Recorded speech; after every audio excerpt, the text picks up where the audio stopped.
అది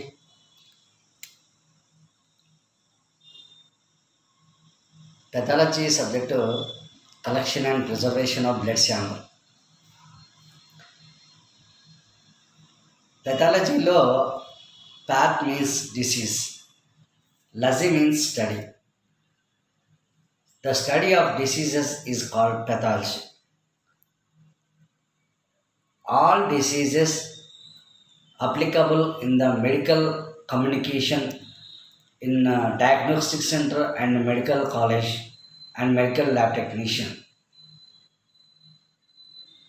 పెథాలజీలో మనం అనేక వ్యాధుల గురించి చర్చించుకుంటాం. ప్రతి ఒక్క వ్యాధి గురించి చర్చించేటప్పుడు, అట్లాగే ప్రతి ఒక్క వ్యాధిని డయాగ్నోసిస్ చేసేటప్పుడు డాక్టర్ దగ్గరికి వెళ్ళినప్పుడు డాక్టర్ మనకి టెస్టులు రాస్తాడు. ఫస్ట్ ఆఫ్ ఆల్ తను ప్రస్తుతం ఏ వ్యాధి వచ్చింది, ఆ వ్యాధికి నేను ఎలా ట్రీట్మెంట్ చేయాలి, ఆ ట్రీట్మెంట్ నెక్స్ట్ ఎట్లా కన్ఫర్మేషన్ చేసుకోవాలి అనే దాన్ని మొత్తం కూడాను మనం స్టడీ చేసేదాన్ని పెథాలజీ అంటాం. మరి ఆ పెథాలజీలో second chapter sample collection and preservation of the blood samples. యాక్చువల్గా డాక్టర్ దగ్గరికి పేషెంట్ వెళ్ళినప్పుడు after consultancy means doctor patient చూపించుకున్న తర్వాత మనకి ప్రిస్క్రిప్షన్లో కొన్ని టెస్టులు రాస్తాడు. ఎందుకొరకు అంటే ఆ వ్యాధి నిర్ధారణ చేయడానికి ఆ టెస్ట్లని మనం ఎలా ఉన్నాయి, పాజిటివ్ రియాక్షన్స్ ఉన్నాయా, నెగిటివ్ రియాక్షన్స్ ఉన్నాయా, వ్యాధి నిర్ధారణ కన్ఫర్మేషన్ ఉందా లేదా అని తెలుసుకోవడానికి మనం టెస్టులు చేయించుకోవాల్సి వస్తుంది. ఆ టెస్టులు చేయించుకోవాలి అంటే ఫస్ట్ మన ఒంట్లో నుంచి బ్లడ్ శాంపుల్ తీసుకోవాల్సి వస్తుంది. మన బ్లడ్ శాంపుల్ని ఎలా తీస్తారు అంటే బ్లడ్ శాంపుల్ కలెక్షన్ చేసేది 3 టైప్స్గా చేస్తారు.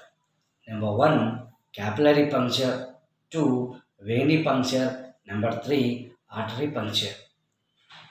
First one capillary puncture is done by technician తీస్తాడు. Next second one venous puncture వచ్చేసి ఇది కూడా టెక్నీషియనే చేస్తాడు. కానీ artery puncture is done by physician only. Because of ఎందుకొరకు రీజన్ ఏంటంటే క్యాపిలరీ పంక్చరు తర్వాత venous puncture it is a easiest methods of the blood sample collection. మరి అట్లాగే ఆర్టరీ బ్లడ్ శాంపుల్ కలెక్షన్ వచ్చేసి it's a not for easy, it is a hardly ఉంటుంది. కాబట్టి mostly compulsory by the ఫిజిషియనే sample collection చేయాలి. Next third one వచ్చేసి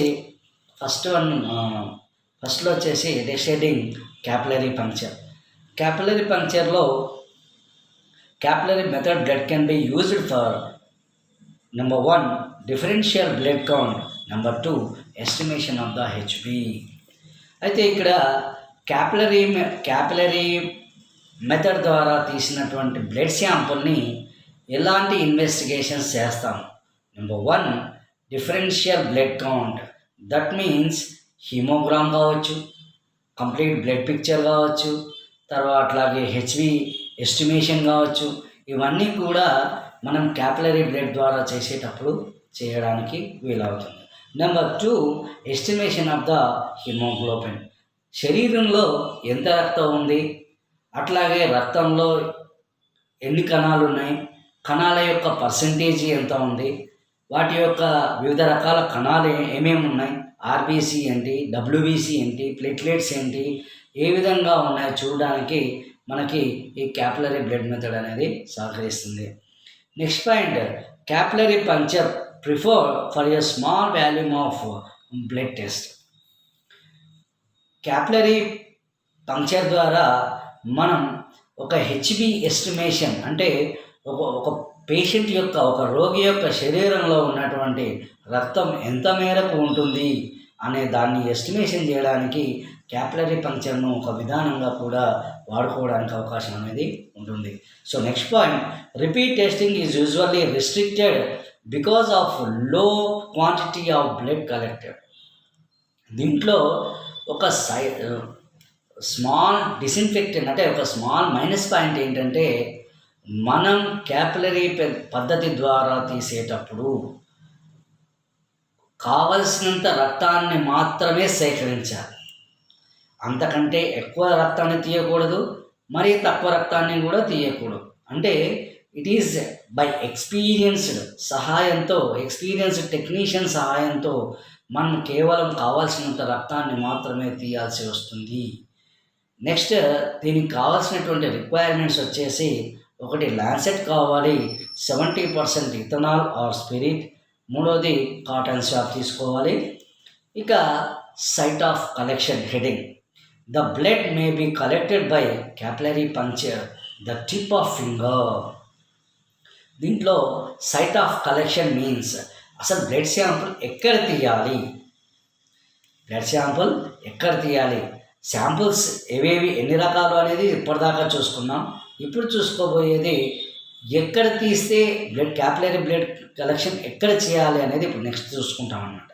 వాడు first point ఏమంటున్నాడు, the tip of A finger అంటే వేలి యొక్క చివరి భాగంలో ఎడమ చేయి మ్యాక్సిమం సాధ్యమైనంత వరకు ఎడమ చేతి యొక్క థర్డ్ ఫింగర్ లేదా సెకండ్ ఫింగర్కి వేలి యొక్క చివరి భాగంలో ఖచ్చితంగా మనం శాంపుల్ కలెక్షన్ క్యాపిలరీ పంచర్ చేయాల్సి ఉంటుంది. అందుకని అండర్లైన్ చేసుకోండి, tip of the finger. Second point, for infants it can be collected head or large toe. For infants can be collected from heel or large toe. ఏమంటున్నాడంటే చిన్నపిల్లలకి కాలి యొక్క మడమ భాగంలో, అట్లాగే కాలి బొటనవేలు యొక్క ముందలి భాగంలో శాంపుల్స్ తీయాలి. ఫస్ట్ పాయింట్లో ఏమన్నాడు, టిప్ ఆఫ్ ద ఫింగర్ అన్నాడు. అంటే సెకండ్ ఆర్ థర్డ్ ఫింగర్ యొక్క చివరి భాగంలో శాంపుల్ తీయాలి. నెక్స్ట్ పాయింట్లో ఏమంటున్నాడు, చిన్న పిల్లలకైతే infants means small childrens, that means అప్పుడే పుట్టినటువంటి శిశువులకి మనం శాంపుల్స్ తీయాల్సి వస్తే మన కాలి యొక్క మడమ భాగంలో కానీ లేదంటే బొటనవేలు యొక్క చివరి భాగంలో కానీ తీయాలి. సో ఇక్కడ ఒక క్వశ్చన్ రైజ్ అవుతుంది, ఏంటి అంటే ఇప్పుడు ఆ చిన్న ఇన్ఫాంట్స్కి శాంపుల్ తీయాల్సినంత అవసరం ఏమొస్తుంది అన్నప్పుడు, యాక్చువల్గా సర్జరీ చేసేటప్పుడు సర్జరీస్ 2 రకాలు ఉంటాయి. నార్మల్ సర్జరీ అట్లాగే అబ్నార్మల్ సర్జరీస్ ఉంటాయి. అబ్నార్మల్ సర్జరీస్లో మ్యాక్సిమం సర్జరీ చేయాల్సిన అవసరం ఎవరికి వస్తుంది, డెలివరీ అయ్యే పేషెంట్స్కి, యాక్సిడెంట్ కేసెస్కి. ఇలాంటివి వచ్చినప్పుడు మ్యాక్సిమం చిన్నపిల్లలు అంటున్నామంటే ఎస్పెషల్లీ ఇన్ డెలివరీ కేసెస్లోనే సర్జరీ చేస్తారు. సర్జరీ చేసేటప్పుడు వాళ్ళు వాడే ఇన్స్ట్రుమెంట్స్ వల్ల కంటామినేషన్స్ జరుగుతుంది. ఆ కంటామినేషన్ జరగడం వలన జాండీస్ అనేటటువంటి వ్యాధి ఏర్పడుతుంది. వాళ్ళ కళ్ళు పసకలు మారడం, వాళ్ళ శరీరం పచ్చగా ఏర్పడడం, ఇలా అప్పుడే పుట్టినటువంటి శిశువులకు కూడా జాండీస్ ఏర్పడితే అట్లాంటి పిల్లలకి శాంపుల్ కలెక్షన్ తీయాలి అంటే ఇన్ కేస్ ఆఫ్ ఎట్లా చేయాలంటే ఈ పద్ధతిని పాటించాలి. కాలి మడమ దగ్గరనన్నా శాంపుల్ తీయాలి, లేదు వాళ్ళ యొక్క కాలి బొటనవేలు దగ్గరనన్నా శాంపుల్ తీయాల్సి వస్తుంది. ఇంకా నెక్స్ట్ హెడ్డింగ్కి వచ్చేస్తే మెథడ్ ఆఫ్ కలెక్షన్. దీంట్లో first point, select the appropriate site for puncture, usually the ball of the middle finger. వాడు ఏమంటున్నాడు, maximum second and third finger అనుకున్నాం కదా, ఇంకా ఎగ్జాక్ట్లీగా చెప్పాలి అంటే మిడిల్ ఫింగర్కి శాంపుల్ తీయమంటున్నాడు. మిడిల్ ఫింగర్ని అండర్లైన్ చేసుకోండి. Just you have to in case of you have to technician in laboratory, compulsory you have to take the sample and middle finger. Next, second point, clean the area with 70% ethanol or spirit and allow to air dry. Shampoo తీసే కంటే ముందుగా ఆ యొక్క వేలిని మనం కొద్ది cotton తీసుకొని spirit సహాయంతో లేదంటే 70% ఇథనాల్ సహాయంతో ఆ యొక్క బొటన వేలి యొక్క పైభాగాన్ని స్పిరిట్ సహాయంతో పూర్తిగా రుద్దేసేయాలి, క్లీన్ చేసేసేయాలి. ఎందుకు అంటే it's a anti bacterial or anti fungal or anti viral ఈ విధంగా పనిచేస్తుంది అన్నమాట. అంటే ఆ ప్రాంతంలో ఏమైనా డస్ట్ ఉన్నట్లయితే, లేదంటే ఏమైనా బ్యాక్టీరియా కూర్చున్నట్లయితే, ఏమైనా వైరస్ కూర్చున్నట్లయితే ఈ స్పిరిట్ 70% ఇథనాల్కి లేదా స్పిరిట్కి ఆయన క్లీన్ అయిపోతుంది. అక్కడ ఎలాంటి బ్యాక్టీరియా కూడా ఉండకుండా ఉంటుంది.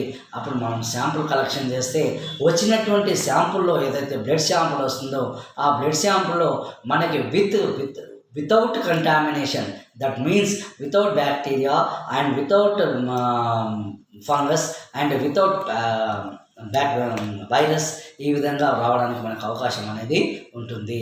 నెక్స్ట్ పాయింట్ వచ్చేసి make a quick puncture with a Lancet by applying little pressure. మనం షాంపూ తీసేటప్పుడు లైట్గా ప్రెస్ చేయాలి. కొంచెం లైట్గా ప్రెస్ చేసుకుంటూ మజిల్ని కొంచెం ప్రెస్ చేసుకుంటూ షాంపూ కలెక్షన్ చేయడానికి అవకాశం అనేది ఉంటుంది. Fourth point, the depth of the incision should be less than 2.5 mm to avoid contact with bone. Shampoo తీసేటప్పుడు ఒక చిన్న జాగ్రత్త పాటించాలి. అదేంటంటే మనం ల్యాన్సెట్ని అంటే దట్ మీన్స్ నీడిల్ని కుచ్చేటప్పుడు కేవలం 2.5 mm డెప్త్ అంటే చర్మం యొక్క లోపలి భాగాన్ని డెప్త్ అంటారు. ఈ 2.5 mm డెప్త్ లోపలికి మాత్రమే అంటే మజిల్లో సగభాగానికి మాత్రమే పంపించాల్సి ఉంటుంది. మరీ ఎక్కువగా గట్టిగా కుచ్చడం వలన ఎముక కనుక తాకినట్లయితే న్యూరలాజికల్ డిసీజ్ రావడానికి అవకాశం అనేది ఉంటుంది. కాబట్టి ఇక్కడ టెక్నీషియన్ చాలా జాగ్రత్తగా చాలా సింపుల్గా విత్ ప్రికాషన్స్తో కంపల్సరీ ఇవన్నీ పాటించాల్సి ఉంటుంది. Wipe away the first 1 or 2 drops of blood by using a dry cotton swab. Next point very very important ఏంటంటే మొదటగా వచ్చిన లాన్సెట్ తీసుకున్నాం, థర్డ్ మిడిల్ ఫింగర్ తీసుకున్నాం, స్పిరిట్తో నీట్గా తుడిచాం, లాన్సెట్తోని స్ట్రైట్గా కుచ్చేసాం అంటే 2.5 mm డెప్త్తో లోపలికి నీళ్ళని కుచ్చేసాం. లోపలికి పోయిన తర్వాత మనకి బ్లడ్ వస్తుంది. ఫస్ట్ వచ్చినటువంటి బ్లడ్ని మనం కాటన్ స్వాబ్తో తుడిచేసేసేయాలి. రీజన్ ఏంటి అంటే this is called a without contamination. What is contamination అంటే any bacteria, any microorganisms, that means bacteria, virus or fungi, ఈ మూడు ఎప్పుడు గాలిలో ఉంటాయి. కాబట్టి ఆ బ్లడ్లో కలిసి మనకి బ్లడ్ శాంపుల్ కంటామినేషన్ కలుషితం అవ్వకుండా ఖచ్చితంగా మనం ఏం తీసుకోవాలి అంటే మొదటగా వచ్చినటువంటి బ్లడ్ని రిమూవ్ చేసేసి next fresh drop is used for test. ఏమంటున్నాడు అంటే నెక్స్ట్ వచ్చేటటువంటి బ్లడ్ని తర్వాత మొదటగా వచ్చిన బ్లడ్ని తుడిచేసిన తర్వాత వచ్చినటువంటి బ్లడ్ని మనం శాంపుల్ కలెక్షన్కి ఉపయోగించాలా. ఇది క్యాపిలరీ మెథడ్లో ఉన్నటువంటి పద్ధతి అన్నమాట. నెక్స్ట్ హెడ్డింగ్ వచ్చేసి వీనస్ మెథడ్లో Venus puncture is done by lab technician. మొదటగా మనకి బ్లడ్ శాంపుల్స్ 3 types అనుకున్నాం. నెంబర్ 1 వచ్చేసి capillary method, number 2 Venus method, number 3 artery method. Capillary method అయిపోయింది, ఇప్పుడు సెకండ్ వీనస్ మెథడ్. క్యాపిలరీ మెథడ్లో ఏం జరిగింది? క్యాపిలరీ మెథడ్లో మీరు ఏం చేశారు? థర్డ్ మిడిల్ ఫింగర్ తీసుకున్నారు, స్పిరిట్ లేదా 70% ఇథనాల్ని స్పిరిట్లో రుద్దేసిన తర్వాత నెక్స్ట్ ఏం చేశారు అంటే లాన్సెట్ సహాయంతో 2.5 mm depth, very very important, underline, 2.5 mm డెప్త్ని లోపలికి తీసుకొని లోపల ఉన్నటువంటి ఎముకకు తగలకుండా దానికి కుచ్చేసినప్పుడు మొదటగా వచ్చినటువంటి బ్లడ్ని రిమూవ్ చేసేసి తర్వాత వచ్చినటువంటి బ్లడ్ని శాంపుల్ కలెక్షన్గా తీసుకోవాలను. This is called a capillary method పద్ధతి. రెండవది వీనస్ మెథడ్. ఏం వచ్చేసి venous puncture is done by lab technician. ఈ పద్ధతి కూడా ల్యాబ్ టెక్నీషియనే చేయవలసి ఉంటుంది. రిక్వైర్మెంట్స్లో number 1 tourniquet, number 2 disposable syringes, number 3 70% ethanol or spirit, number 4 cotton swabs. Selecting vein అంటే మనం ఇక్కడ ఏం చేయాలంటే అక్కడ క్యాపిలరీస్ని సెలెక్ట్ చేసుకున్నాం, ఇక్కడ వెయిన్ని సెలెక్ట్ చేసుకోవాలను. First point, most commonly used sites for vein puncture are the veins inside the bend of elbow, that is antecubital fossa. ఏమంటున్నాడు, మనకి మోస్ట్ కామన్లీ సైన్స్ వచ్చేసి ఎల్బో అంటున్నాడు. ఎల్బో అంటే మడత బంధు అన్నట్టు. ఇక్కడ ఈ భాగంలో దీన్ని ఇది వచ్చేసి హ్యూమర్ అంటారు. ఈ హ్యూమర్ యొక్క కింది భాగంలో యాంటీక్యూబిటల్ ఫోసా అంటారు ఈ భాగాన్ని. ఈ యాంటీక్యూబిటల్ ఫోసాలో మనకి యాంటీక్యూబిటల్ వెయిన్ అంటుంది. ఈ antecubital vein consist of 3 veins యొక్క సమూహం అది. నెక్స్ట్ పాయింట్ వచ్చేసి 3 main veins in this area. ఈ భాగంలో 3 వెయిన్లు కలిసి ఉంటాయి. అది ఒకటి సెఫాలిక్ వెయిన్, ఒకటి మీడియం క్యూబిటల్ వెయిన్, మూడవది బొసిలికా వెయిన్. అయితే ఈ 3 వెయిన్లలో cephalic vein, medium cubital vein, basilica vein, ఈ 3 వెయిన్లలో యాంటీక్యూబిటల్ ఫోసాలో ఉన్నటువంటి యాంటీక్యూబిటల్ మీడియం క్యూబిటల్ వెయిన్కి మనం శాంపుల్ కలెక్షన్ చేయడానికి అవకాశం అనేది ఉంటుంది.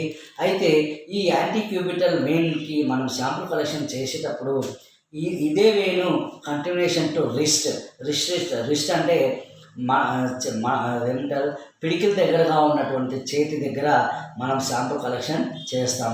ఒక్కొక్కసారి ఈ భాగంలో కూడా శాంపుల్ కలెక్షన్ చేయడానికి అవకాశం అనేది ఉంటుంది. This is called antecubital fossa, this is called wrist. లేదా ఇక్కడ కాకుండా యాంకిల్ అంటే కాలి యొక్క మడత భాగంలో ఉన్నటువంటి యాంకిల్ దగ్గర కూడా శాంపుల్ కలెక్షన్ చేయడానికి అవకాశం అనేది ఉండడం అనేది జరుగుతూ ఉంది. నెక్స్ట్ ప్రొసీజర్లోకి వెళ్ళిపోదాం. ప్రొసీజర్లో first point, apply a tourniquet to the upper arm sufficiently tightly to restrict the venous flow which makes veins more prominent and easier to enter. That means first ఏమంటున్నాడు, ఒక టార్నికేట్ తీసుకోండి. ఆ టార్నికేట్ని హ్యూమరస్ పైభాగంలో అంటే యాంటీక్యూబిటల్ ఫోసా యొక్క పైభాగంలో టార్నికేట్ సహాయంతో దీన్ని టైట్గా కట్టండి. అట్లాగని మరీ టైట్గా కట్టకూడదు, అట్లాగని మరీ లూజ్గా కట్టకుండా నీట్గా కట్టేసే ప్రయత్నం చేయాలి. సెకండ్ పాయింట్లోకి వచ్చేస్తే, ask the patient to keep the arm straight and clench the fist. చెయ్యిని పేషెంట్కి మనం చెప్పాలన్నమాట. మనం టెక్నీషియన్స్ని కాబట్టి పేషెంట్కి ఏం చెప్పాలి అంటే, మీరు చెయ్యి మర్చుకోండి. చెయ్యి మర్చిన తర్వాత ఆ చెయ్యిని చాలా స్ట్రైట్గా పెట్టండి. ఆ స్ట్రైట్గా పెట్టిన తర్వాత మనం ఏదైతే మడతబంధు ఉందో, యాంటీక్యూబిటల్ ఫోసా ఉందో, యాంటీక్యూబిటల్ ఫోసాకి పైభాగంలో టార్నికేట్ని మనం కట్టాల్సి వస్తుంది. Third point, choose the vein that the fullest. After choosing the site it should be clean with 70% ethanol or spirit. Tourniquet కట్టిన తర్వాత స్పిరిట్ లేదా 70% ఇథనాల్తో దీన్ని చాలా నీట్గా క్లీన్ చేసేసేయాలి. Fifth one, the needle is attached to the syringe. మనం వెంబడే నీడిల్ని తీసేసుకోవాలి. నీడిల్ తీసేసుకొని నీడిల్స్లో మళ్ళీ 1 or 2 or 3 టైప్స్ ఉంటాయి. 1 ml needle syringes, 3 ml syringes, 5 ml syringes. వీటిని మనం శాంపుల్ టెస్ట్లు ఎన్ని ఉన్నాయో బట్టి ఆ టెస్ట్లను బట్టి మనం సిరంజెస్ ఎస్టిమేషన్ వేయడానికి అవకాశం అనేది ఉంటుంది. నెక్స్ట్ పాయింట్ వచ్చేసి, the syringe is penetrated by positioning the needle at 30 to 40 degrees angle. Next point very very important. 30 to 40 degrees అంటున్నాడు. అంటే ఏంటంటే, ఏదైతే 1 ml కానీ 3 ml కానీ 5 ml సిరంజ్ తీసుకుంటామో మనం ఇంజెక్షన్ ఇచ్చేటప్పుడు జస్ట్ యాంగిల్ని 30 to 40 యాంగిల్ మధ్యలో పెట్టేసి మనం శాంపుల్ కలెక్షన్ చేయాల్సి ఉంటుంది. లేదు నేను ఖచ్చితంగా 90 degreesలో పెడతాను అంటే అది పూర్తిగా చర్మం లోపలికి చొచ్చిపోయి nervous system, muscular system, bones system అన్నీ కూడా దెబ్బతినే అవకాశం ఉంటుంది. అట్లా కాకుండా ఎస్పెషల్లీ వాడు మనకు ఒక డిగ్రీస్ ఇచ్చాడు. This is the most very very important, very short important cues అన్నమాట. క్విజ్లో లేదంటే మనకి ఎంట్రన్స్ ఎగ్జామినేషన్లో అడుగుతూ ఉంటాడు. ఏమని అడుగుతాడంటే, how to remove the antibacterials అంటాడు. అంటే స్పిరిట్ ఆర్ 70% ఇథనాల్. అట్లాగే ఇక్కడ కూడా ఏమడుగుతాడంటే, మనకి యాంటీక్యూబిటల్ శాంపుల్ కలెక్షన్ ఎక్కడ చేస్తావు అంటాడు. యాంటీక్యూబిటల్ వెయిన్ అని చెప్పాలి. నెక్స్ట్ థర్డ్ పాయింట్ ఏంటంటే, how many degrees sample collection అంటాడు. 30 to 40 degrees శాంపుల్ కలెక్షన్ అని చెప్పాలి. ఆ తర్వాత నెక్స్ట్ పాయింట్లోకి వెళ్తే, after blood has being drawn, the patient should release the fist and tourniquet also removed. అప్పుడు మనం ఏం చేయాల్సి వస్తుంది అంటే ఇక మెల్లగా శాంపుల్ కలెక్షన్ చేసిన తర్వాత టార్నికెట్ని పిడికిలి వదలమని చెప్పాలి. టార్నికెట్ని మెల్లగా తీయాలి. మనం సిరంజెస్ని బయటికి తీసేసుకోవాలి. A cotton ball or swab is placed over the vein puncture side. అప్పుడు మనం ఏం చేయాలి అంటే కాటన్ బాల్ అంటే మనం కాటన్ తీసుకొని ఆ చిన్నది కాటన్ని కొద్దిగా పత్తి మాదిరిగా తయారు చేసుకొని ఎక్కడైతే శాంపుల్ కలెక్షన్ తీస్తుంటామో అక్కడ బ్లడ్ స్క్వీజ్ అంటే బయటికి రాకుండా మనం ఆ కాటన్ బాల్ని పెట్టేసి కొద్దిసేపు చెయ్యిని మర్చుకోమని మనం పేషెంట్కి మనం చెప్పాలి. Next point, dispose the blood in the sample tube as required. ఇప్పుడు లాస్ట్ పాయింట్ ఏంటంటే మనం తీసినటువంటి శాంపుల్ని 1 ml తీసామా, 3 ml తీసామా, 5 ml తీసామా, అవి టెస్ట్లను బట్టి ఆ శాంపుల్స్ని మనం ఏం చేస్తామంటే ఖచ్చితంగా కూడాను